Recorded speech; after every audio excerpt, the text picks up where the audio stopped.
Hello ladies and gents, and although filmed in the daytime, welcome to night 2 of our Jack the Ripper victim special. And you've just been looking at Brick Lane that we've left behind, and you now join me on the historic Fournier Street, which most certainly would have been familiar to our 5 ladies. They would have walked these streets, and Fournier Street is a very historic street, and it's very likely as well that Jack himself would have walked these streets. You can see the houses in Fournier Street are fine old late Georgian era houses. And the idea of this one, the night 2, is to basically walk in the footsteps of the ladies, where they went, places they were familiar with, and places that Jack the Ripper likely would have been familiar with. But when we get to the end of Fournier Street, I'm taking you to a very special location. It's a permission visit filming, and it's a location that's most strongly associated with Annie Chapman and Mary Jane Kelly. And Elizabeth Stride was also once thrown out of it. But you can see what I mean about the fine houses of Fournier Street. And they are very lovely.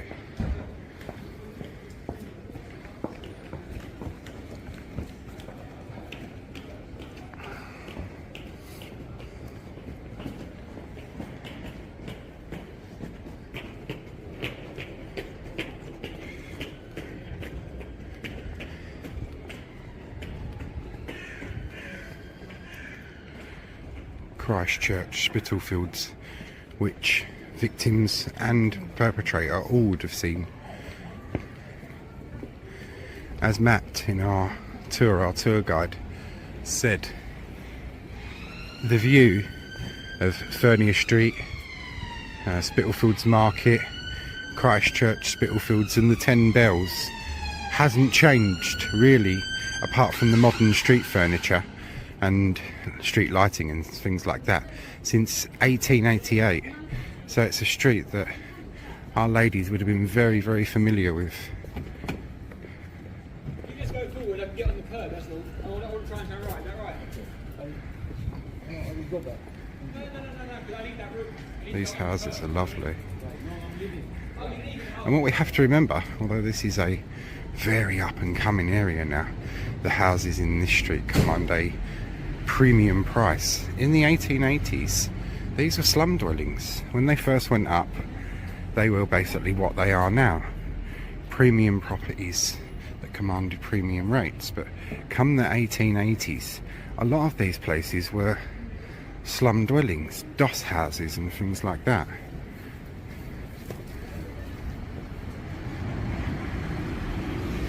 And here we are. We're coming to our next location. You can see the Fournier Street E1, and it's the 10 Bells pub. You'll join me for a permission visit filming inside of the 10 Bells pub, which thank you very much to the bar staff for allowing that. Here we are. The 10 Bells pub has existed in some form or other since the 18th century, but this one here, this little incarnation, dates from 1851, when Commercial Street was built and widened. So of course would have been around and present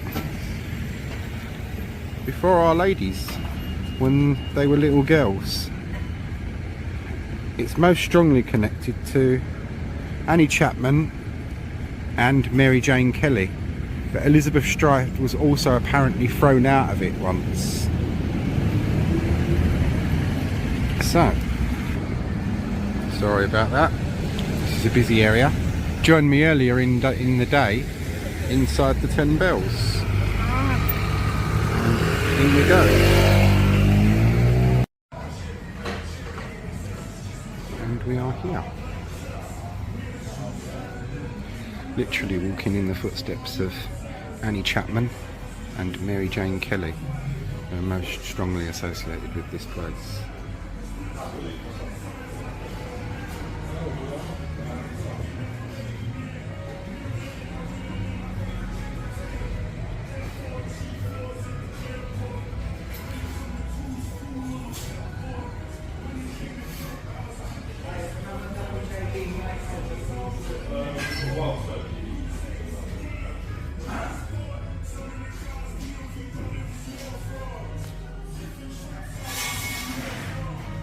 These old Victorian tiles, look.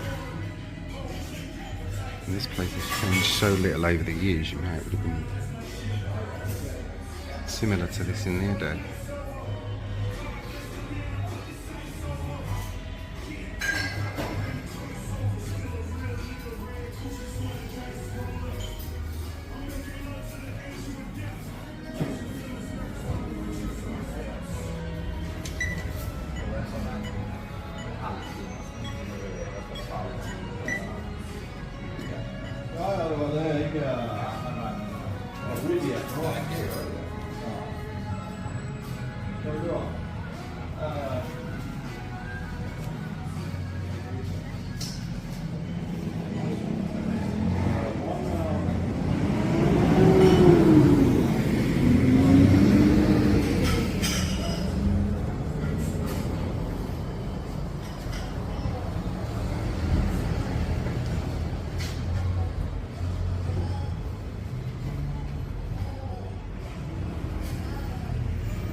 And now we'll have a pint and raise a toast to the memory of the 5 ladies. And God bless you to them, mate. Well, that is a real piece of history in there, eh? Walking in the footsteps. That's the 10 bells. And of course, as Matt said, the view of Christchurch, Spitalfields, the 10 bells, which we've just been in, Fournier Street, and Spitalfields Market, which was only 1 year old in 1888. This was Spitalfields Market, built by Robert Honor during the year of Queen Victoria's Jubilee, so that's 1887. So this would have been very familiar to the ladies. And you're going to join me over the road as we... Oh, Green Man's on, that's convenient. As we take a little look around Spitalfields Market inside.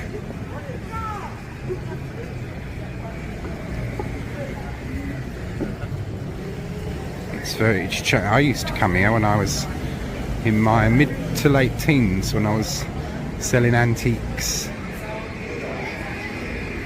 Used to be a little antiques market in here on a Sunday. It was very good.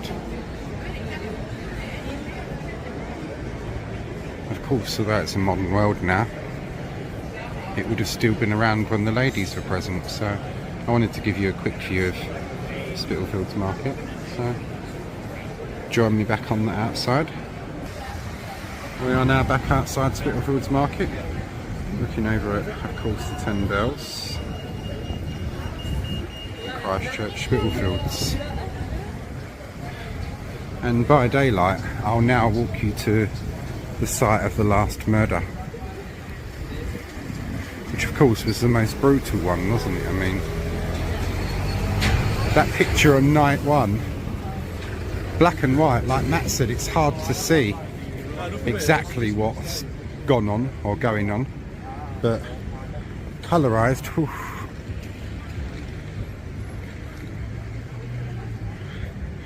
Makes it all too clear. Brushfield Street. And there is the Spitalfields Market. This is where we were the other night as we got our intro to the last murder. Looking over at the 10 bells and Christchurch, Spitalfields.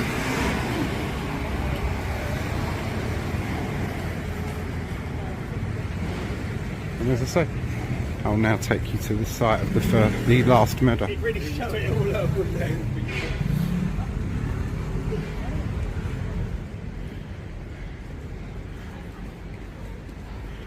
Which doesn't exist in its original form anymore, of course. And to get to it, we have to walk through here, past the nice warm-looking jackets. Spitalfields again.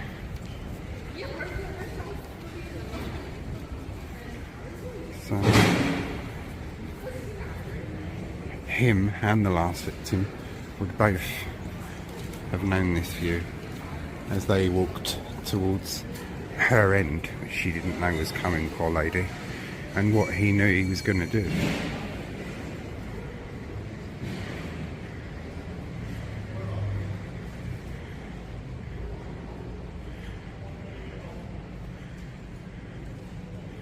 Here we are.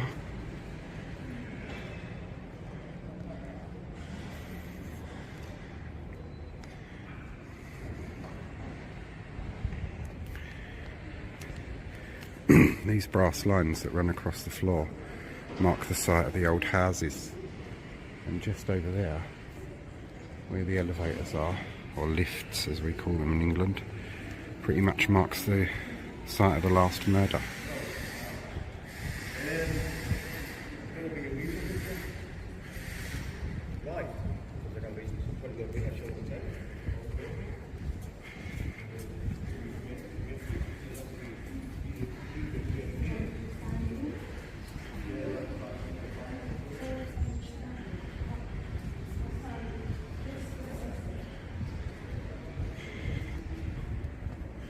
And this is where our tour ended over there, looking at the old workhouse, or homeless shelter as we may call them nowadays.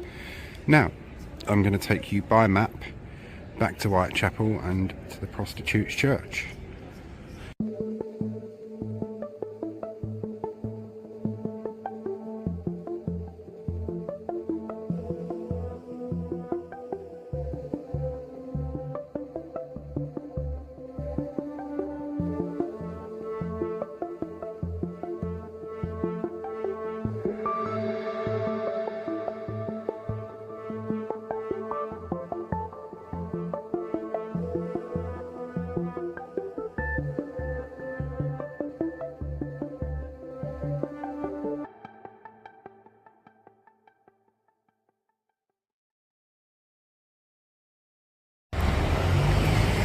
And here we are in the daytime at St Botolph's without Aldgate, known as the Prostitutes Church, or it was anyways.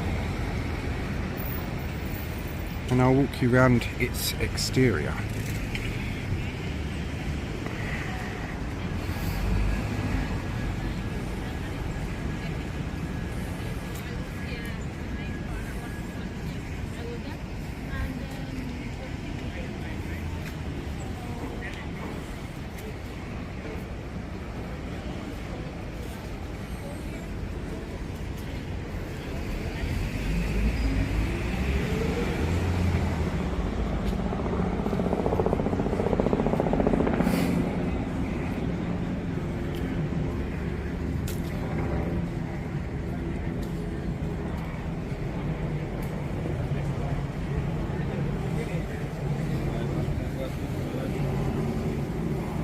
That's its crypt, which is now used as the Renaissance Foundation Youth Hub.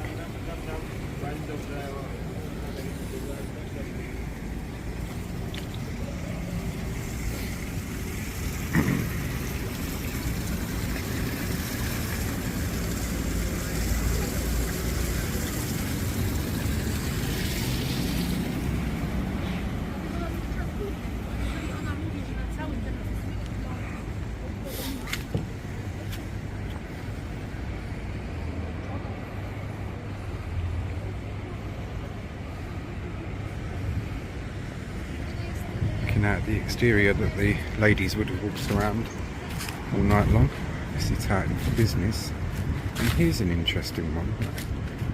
Obviously isn't related to anything Jack the Ripper based, but one I found before. Thomas Everell. And he died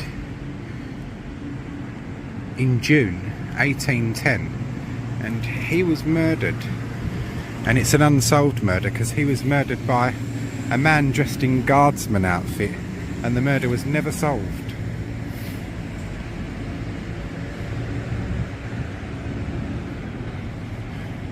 And I cannot help but wonder, as we walk around the exterior of the churchyard and think about the ladies, if they ever ventured inside the church to pray for better things and better times.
falling out. No, it keeps referring to him doing things with his wife. There's a different picture. You want the light on behind it, or do you want to do one with light on?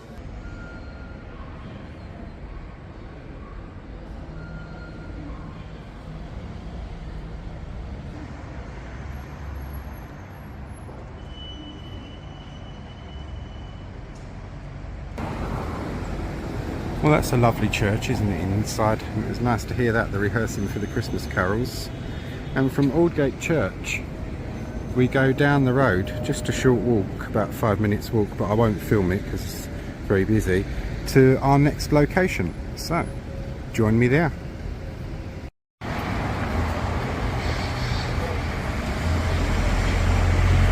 And here we are at our next location, the White Hart Pub. 1721 it was built, and most relevantly and interestingly to our story, it relates to George Chapman, who lived in the cellar of this pub and at the same time was also living in and around Cable Street and was known as the Dandy of Cable Street, and he was a suspect as Jack the Ripper, but also as well Martha Tabram, and some think that she was actually Jack the Ripper's first victim. So, here we see the exterior of the pub.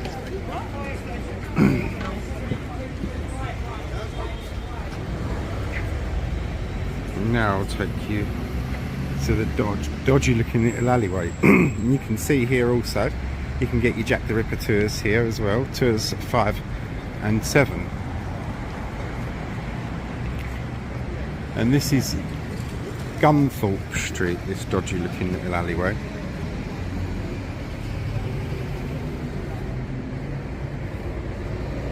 It takes you around the back of the pub and also to the two main characters in our story here at the White Hart Pub. Jack the Ripper. Who was Jack the Ripper?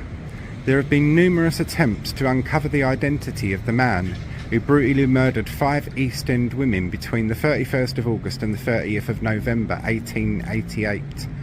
Amongst those suspected were Queen Victoria's heir, the Duke of Clarence.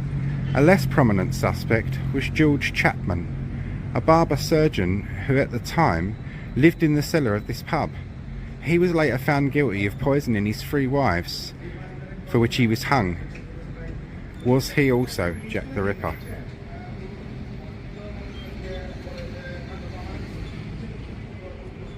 And Martha Tabram's story we'll see when we go inside the pub, but for relevance, round the back here in the yard, which is through there, is where Martha Tabram's body was found.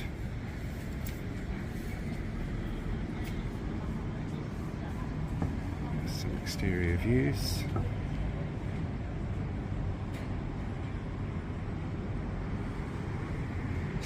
And this street or alleyway here, if you walk to the end of it, let's get out this person's way.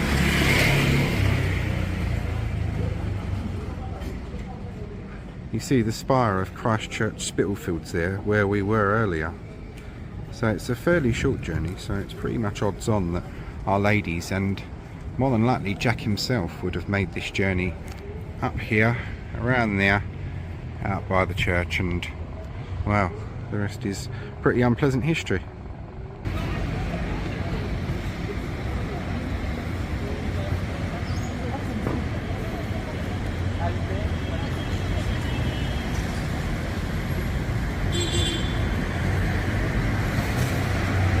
And now you'll join me inside the pub.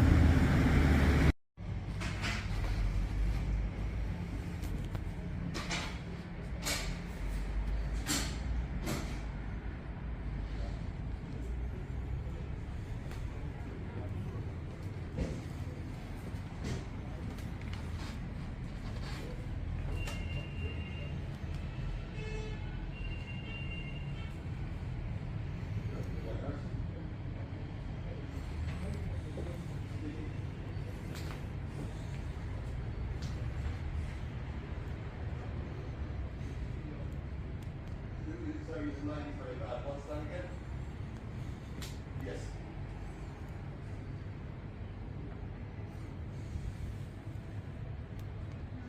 Right.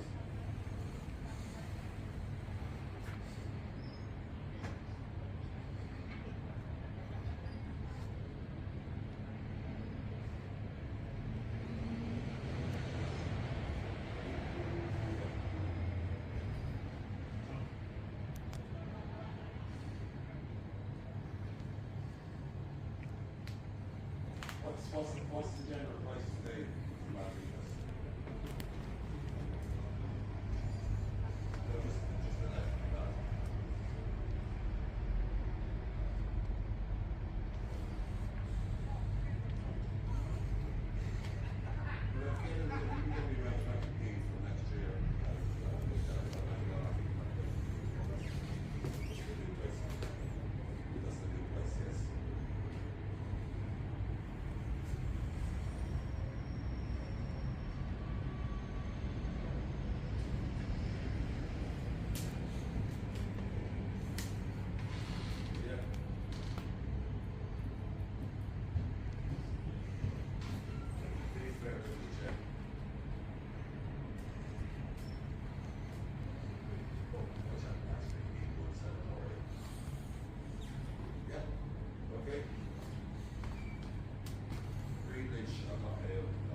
What do you want back here?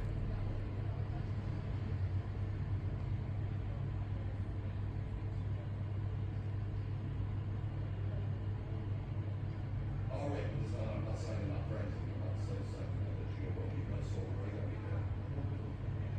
No. Yeah, I'm just trying to get open here at the moment, so I'll get back to you after there. Okay, thank you. Bye-bye.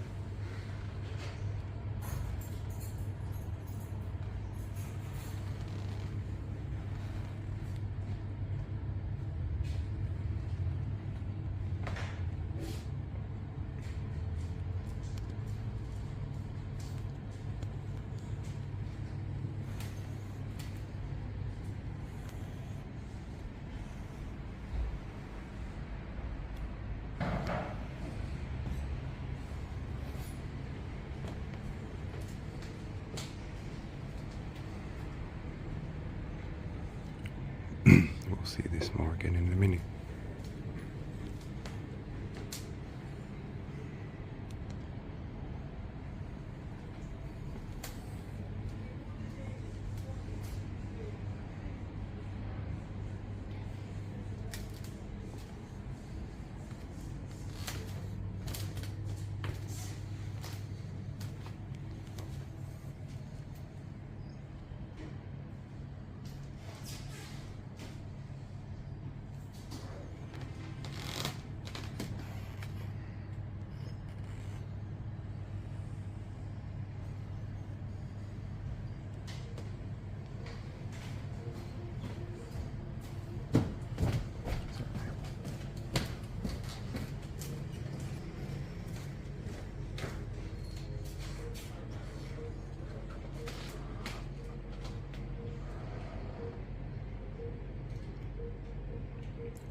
Welcome back. Russia is now denying a US media report that Vladimir Putin and Donald Trump spoke by phone after Mr. Trump's election victory.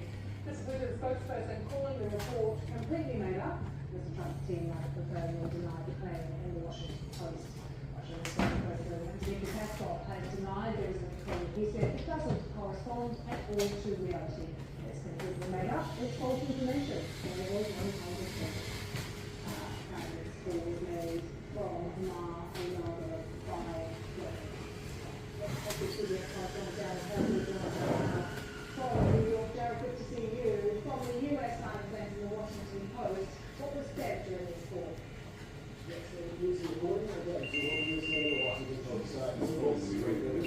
One of those days. God.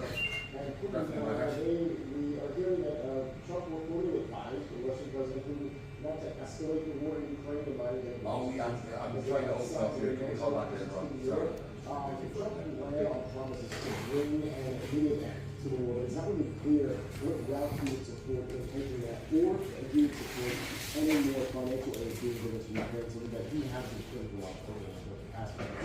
A huge amount of interest too on comings and goings at Mar-a-Lago, Jared, and the fact that Don Tuck is starting to put together his team. What do we know so far?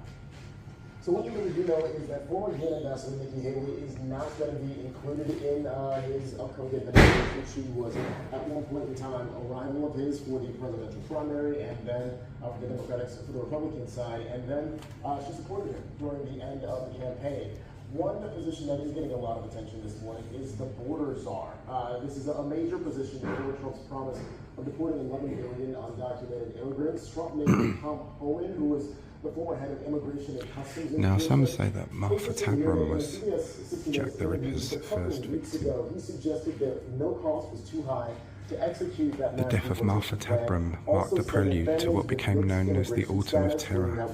It is believed that Martha had her last drink in the White Hart 3 nights later. She was found with 39 stab wounds at the back of this pub. And the Republican Party edging closer to full control of the US Congress, Jared, but where are we at in terms of what they need to take the House?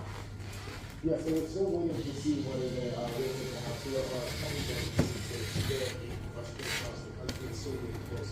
So we'll wait to see what happens there. We do know that former President Trump, President-elect Trump, is already weighed in on Who was Jack the Ripper? There has been numerous attempts to uncover the identity of the man who brutally murdered 5 East End women between the 31st of August and the 30th of November 1888. Amongst those suspected was Queen Victoria's heir, the Duke of Clarence, and his tutor, lover, J.R. Stephen. A less known prominent suspect was George Chapman, a barber surgeon who at the time lived in the cellar of this pub, the White Hart. He was later found guilty of poisoning his 3 wives, for which he was hung or hanged. Was he also Jack the Ripper? And it would be down in this cellar that he lived. So, a little bit more now about Martha Tabram and George Chapman, who, interestingly enough, although he shares the same surname as Annie Chapman, there is known relationships. So off we go for that now. Martha Tabram, 1849 to 1888, possibly the first of Jack the Ripper's victims. Now, sadly, the only known photograph of Martha is one of her taken in the mortuary, which you will see in this snippet. But this is an artist's impression of Martha, and I thought it was much nicer to begin like this with her.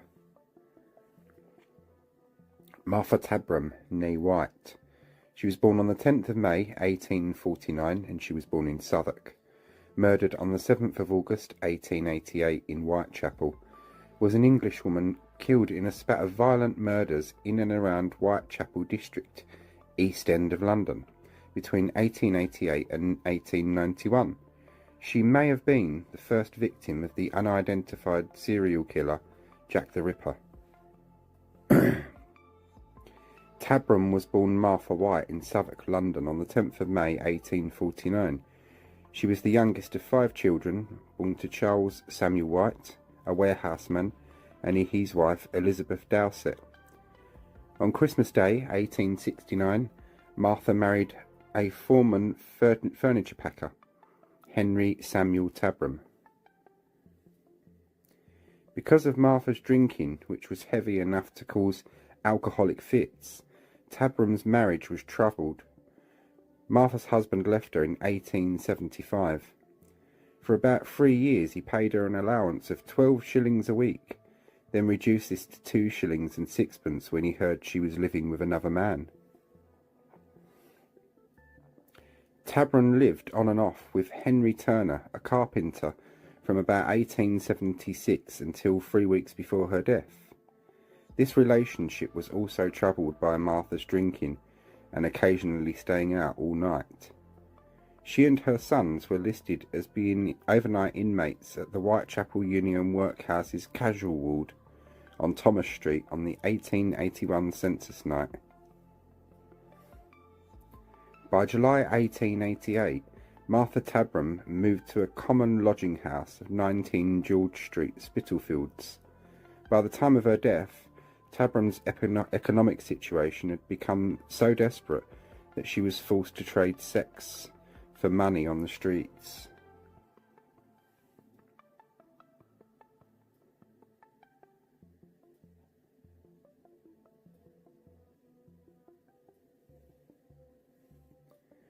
On the 6th of August 1888, the night before her murder, Tabram was drinking ale and rum with another woman, sometime prostitute, Mary Ann Connolly, known as Pearly Poll, and two soldiers in a public house, the Angel and Crown, close to George Yard buildings.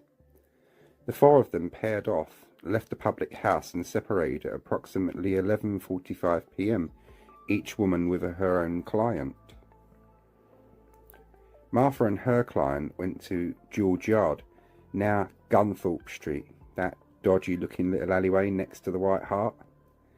A narrow north-south alley connecting Wentworth Street and Whitechapel High Street entered from Whitechapel High Street by a covered archway next to the White Hart Inn. And here we see George Yard, now Gunthorpe Street, in the late Victorian era, so very much as Martha and the other ladies would have known it.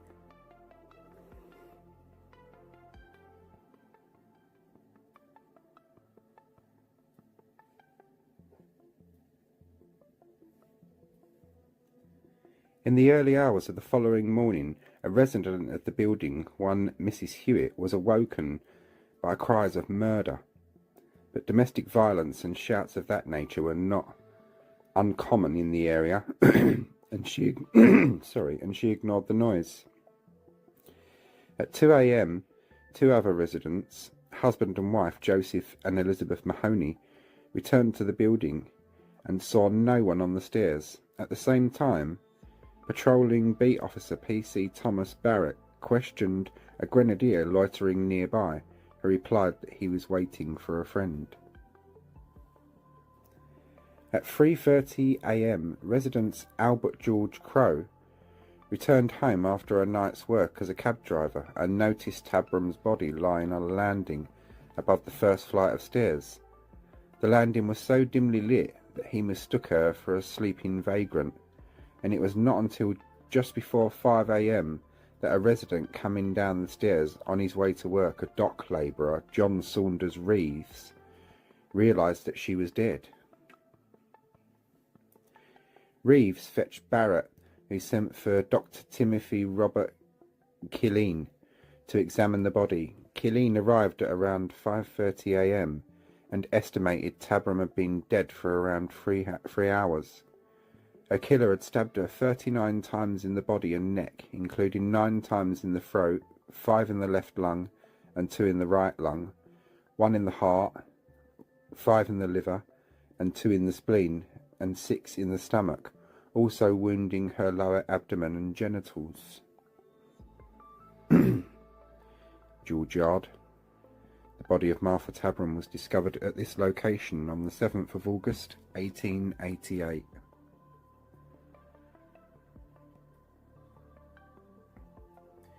Illustrated Police News, a sketch of the discovery of the body of Martha Tabram in George Yard.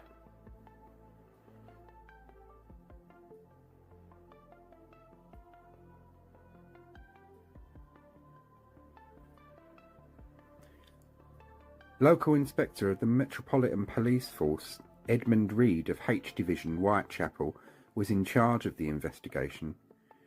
Despite identity parades, etc., no one man could ever be linked to Martha's death. And here is Inspector Reed, Local Inspector for the Metropolitan Police Force, H Division, Whitechapel, and this is Inspector Reed in circa 1896. Tabram's body was formally identified by her estranged husband on the 14th of August, At the time of her death, she was wearing a black bonnet, a long black jacket, a dark green skirt, a brown petticoat and stockings, and spring-sided boots showing considerable wear. She was 5 feet 3 inches tall and had dark hair.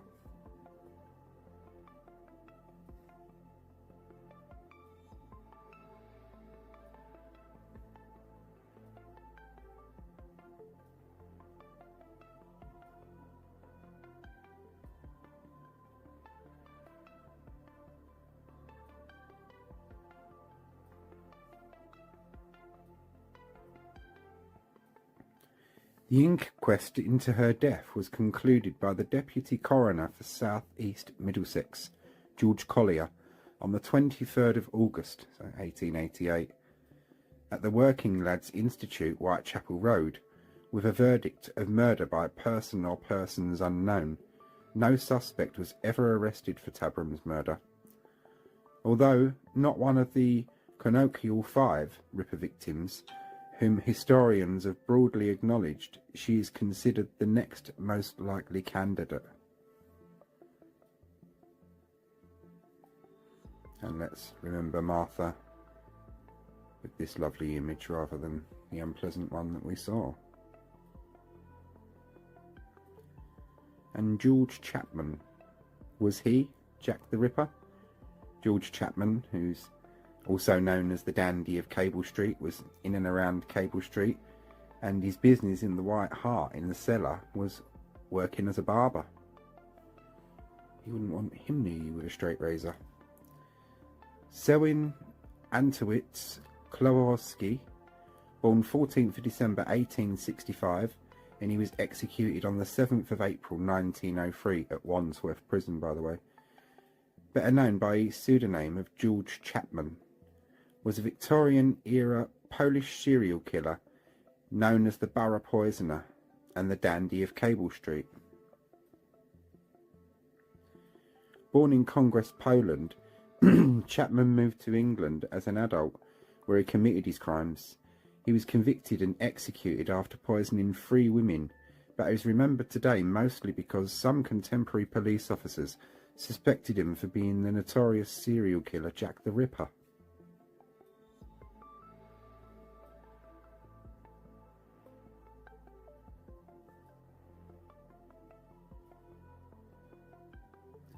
Inspector Frederick Aberline of Scotland Yard, who was one of the original investigators in the Ripper case, is reported to have told George Godley, the policeman who arrested Chapman, "You've got Jack the Ripper at last." In 2 1903 interviews with the Pall Mall Gazette, Aberline spelled out his suspicion, referring to Chapman by name. And here we see Inspector Frederick Aberline, January 1888.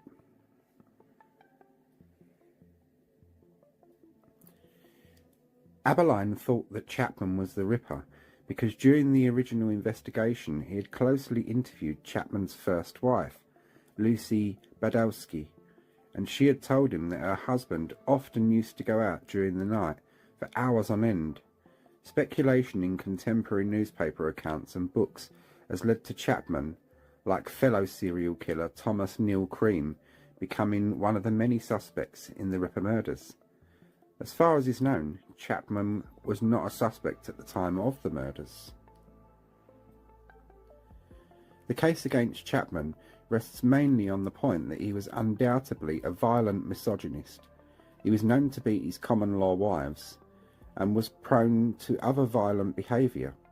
While living in the US, Chapman allegedly forced his wife, Lucy, down onto their bed and began to strangle her, only stopping to attend to a customer who walked into the shop, which adjoined their room. When he left, she was said to have found a knife under her pillow. Chapman reportedly later told Lucy that he had planned to behead her, even pointing out the spot where he would bury her, and reciting what he would have said to their neighbours. What a bleeped up individual he sounds, eh? Chapman had arrived in Whitechapel roughly around the time of the first murder took place. His description matched the man seen with Mary Jane Kelly, the 5th victim of the Canonical 5. And the murder stopped when he left for the United States. It has even been suggested that he carried out a Ripper-style killing in New York City, the murder of Carrie Brown. Google and check that one out, it's a whole new different story. But recent research suggests that he did not reach the United States until after this murder. Here we see Frederick George Aberline, born in 1843 and died in 1929. He was a British Chief Inspector of the London Metropolitan Police. He is best known for being the prominent police figure in the investigation into the Jack the Ripper serial murders of 1888. And Chief Inspector Aberline was convinced that George Chapman was Jack the Ripper. And here we see Chief Inspector Aberline, a detail from a group shot of the H Division at Lemon Street Police Station in London circa 1886.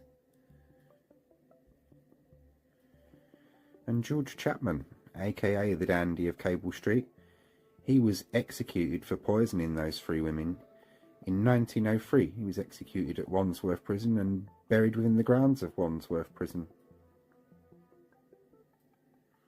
Was he Jack the Ripper?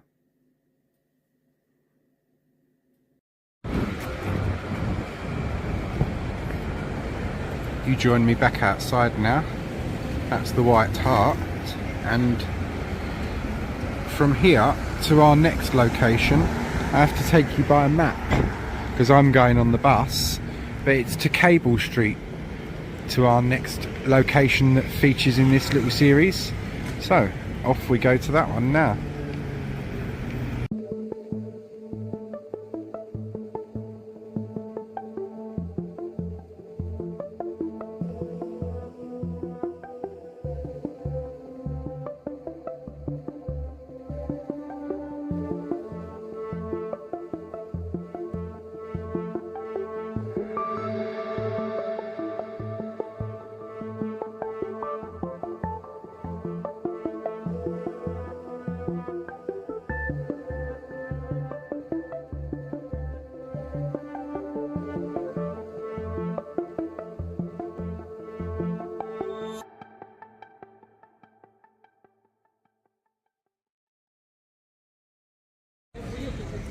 And a good early evening to you, ladies and gents. And it's the historic Cable Street I've brought you to today, most famously known for the Battle of Cable Street. Bear that in mind. But our main suspects, of course, is the Jack the Ripper murders, and this is the Jack the Ripper Museum. Now, I've decided to cover the museum completely separately, but interestingly enough, George Chapman born Severin Klosowski, 1865 to 1903, the Cable Street dandy, lived and worked in Cable Street in 1888. Now he is none other than our George Chapman from the White Hart. So if he's working and living here, what on earth is he doing down also in the nasty dark cellars of a pub in Victorian England? So that's one thing that makes you wonder, doesn't it? The other one is the body of Elizabeth Stride, 1843 to 1888, was taken to St George in the East mortuary off Cable Street, and she was a Jack the Ripper victim, of course. And that's where I'm going to be taking you to now. As I said, if I didn't say, I've covered the museum separately, so that one will feature after this, because there's a lot in this museum and it's near on an hour. You will have to pause to read some of the descriptions because there's a lot. But our next port of call is to that mortuary, and we actually get inside it, and it's abandoned and it's in a pretty bad state, but there is a lot of the original structure in there, like the original tiles and things like that. So it's the memory of Elizabeth Stride, and from here I'll take you by map to the churchyard of St George in the East. That's where you'll join me next.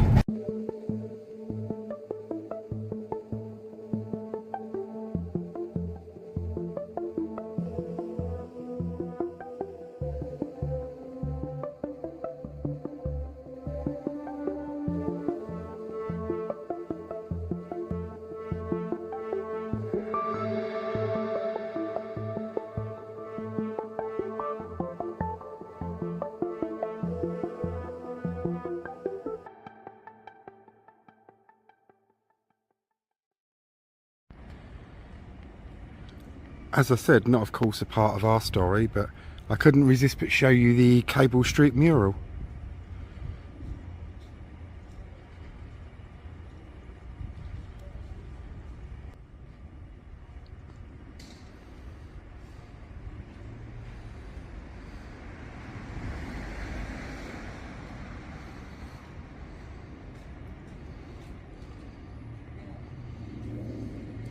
But back to our story and Elizabeth Stride, which takes us to that building just there. So that's where you'll rejoin me. And here we are, the mortuary where Elizabeth Stride's body was taken. This mortuary was built in 1876, and of course on that fateful night was when Elizabeth Stride's body would be taken to this mortuary. It ceased to be a mortuary, and by 1904 it had become the Metropolitan Borough of Tower Hamlets Nature Museum. And we are of course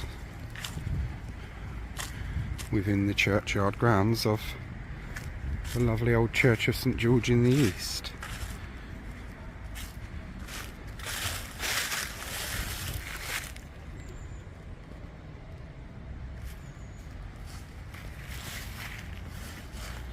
That's our structure just there.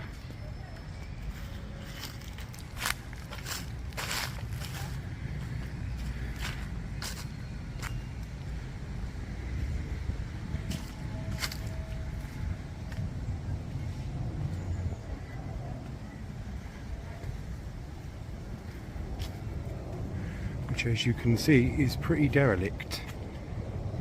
But there is some of the original interior in there. So I will try and fit through here. I don't think I'll be able to, but I'll try. If not, it will just be my arm through and you'll see some of that, because I've already done a pre-film check-up on that one to see what's inside. So I'll pause you, then hopefully you'll rejoin me. Whew. I got us in. That was not easy. I managed to slide through there. But look.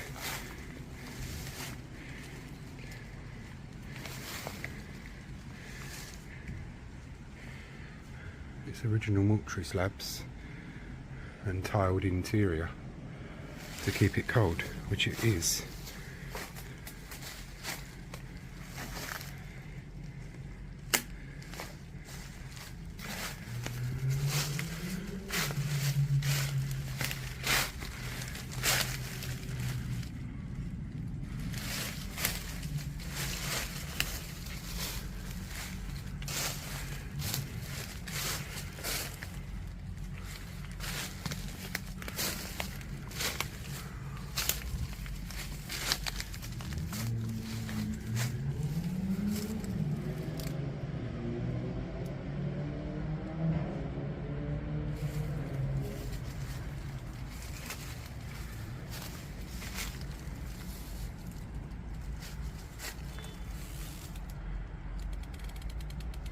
So it was on one of these slabs that poor old Elizabeth Stride, well not so old Elizabeth Stride actually, poor woman, would have been lain.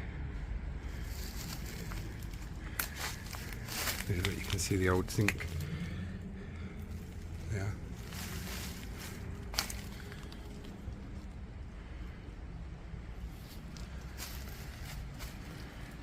Right.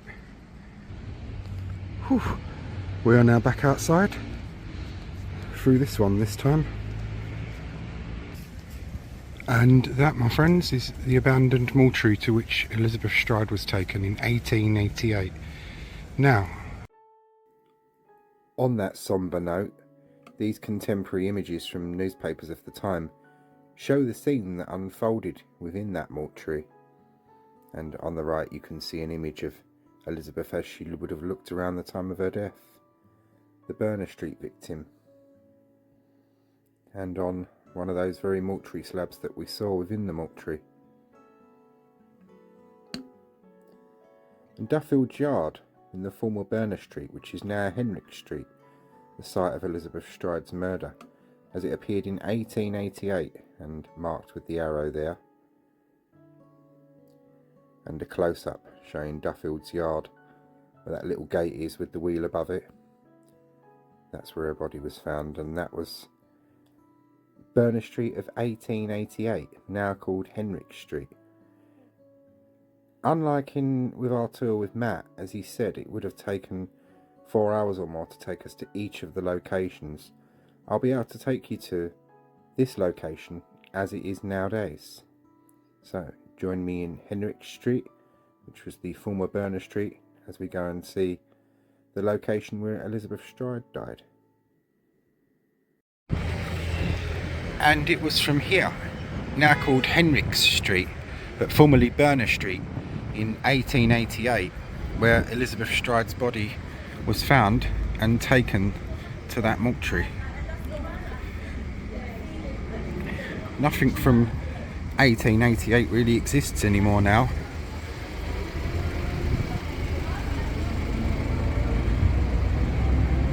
This school here was built in 1909 when the Duffield's Yard buildings were taken down, when that's where Elizabeth Stride's body was found.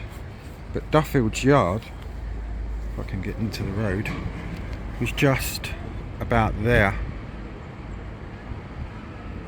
And it was from there that the body of Elizabeth Stride was taken. But on a more cheerful note, and it's to Fleet Street that I've brought us. This famous London street needs no map or introduction, once the heartland of London's journalistic world.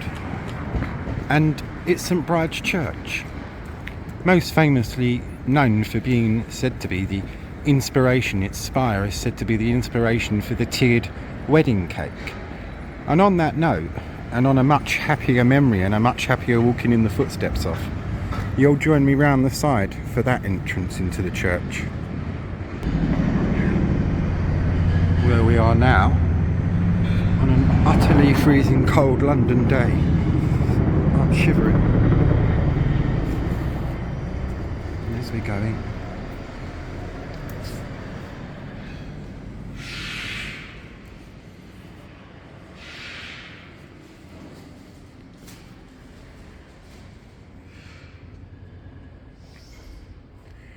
Mary Ann Polly Nichols, 26th of August 1845 to the 31st of August 1888, parishioner of St Bride's, married in this church, 16th of January 1864. Remember her life, not its end. And I couldn't think of any more finer thing than that to say.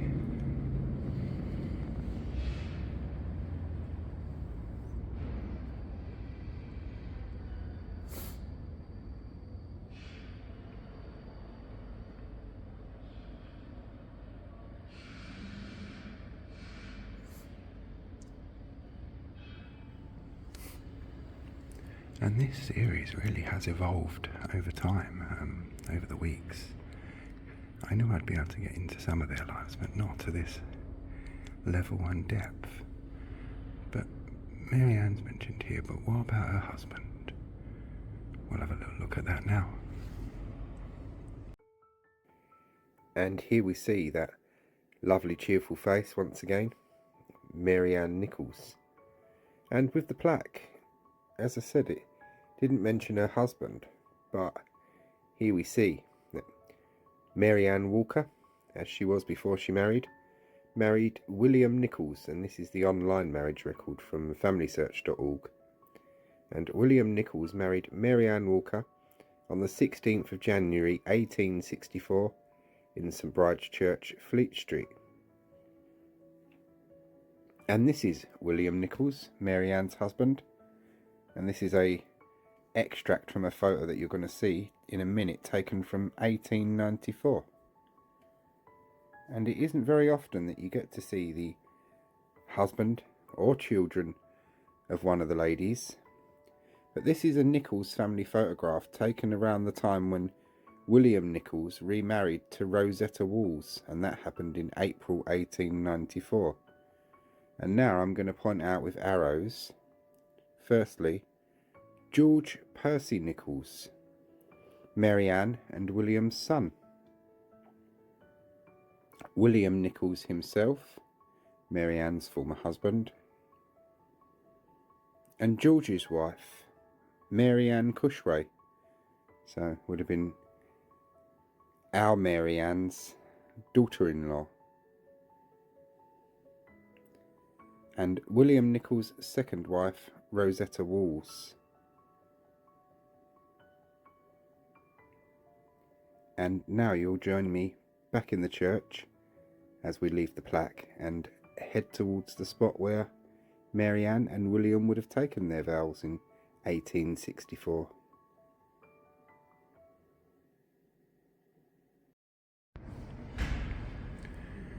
And the St Bride's of their day was unfortunately very badly damaged in the Second World War, but they tried to put it back to as good as they could. But the altar has always remained in the same place, so I'll walk you to that now.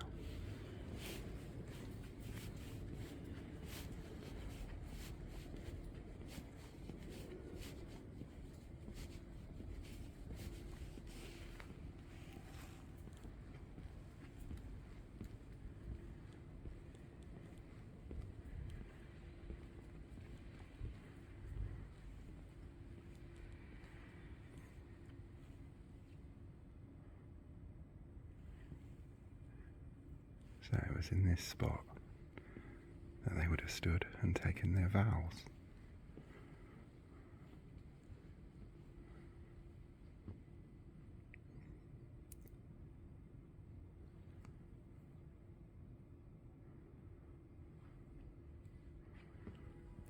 I thought this was a much more cheerful thing to end this series off with, or this bit off with.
And I thought there could be no finer words or finer place to end part 2 of night 1 off with, walking in their footsteps.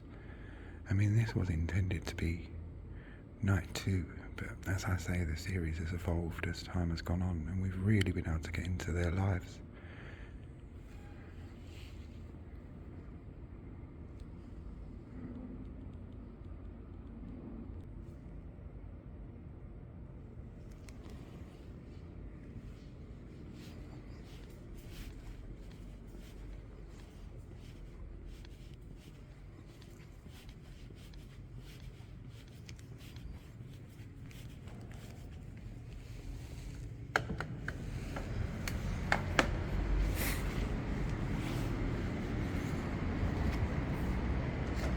Out they would have gone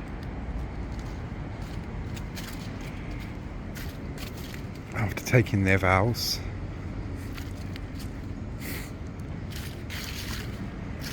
You don't often hear about the spouses or children of the Ripper victims, and you have to consider the legacy that those poor people had to live with after.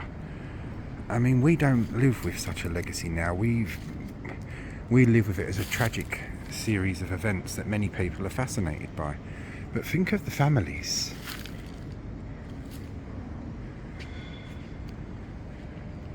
But that's St Bride's Church, and Fleet Street, and we have just walked in the footsteps of Mary Ann Nichols, or Mrs. Nichols as she became on that day. I hope you all enjoyed this one. This was the walking in the footsteps of. Tomorrow, night 2 consists of visiting the graves of each victim, and there's research in that as well, with original burial entries, death certificates, even an image of one of the ladies' funerals from the newspaper and things like that. And it's a two-parter, because part 1 covers the graves and part of Were There More. Part 2 is where it gets very interesting, because it goes into the Were There More fully, with the 11 Whitechapel murders, and we name each one of the victims. We find some incorrect things in the Jack the Ripper Museum regarding that. We track down some burials in East London Cemetery, which they weren't aware of a couple of the Were There Mores, and Martha Tabram as well. Her unknown burial. Did, big question mark, we find it. So, this concludes night 1, and I hope you all found it interesting, and I hope you all enjoyed the intros I've given to each lady, learning about them, their lives, their families as people, not just as the statistic of, oh, she was a victim of Jack the Ripper. I really wanted this to be about their lives, and I couldn't speak too loud in the church because it's a respect element.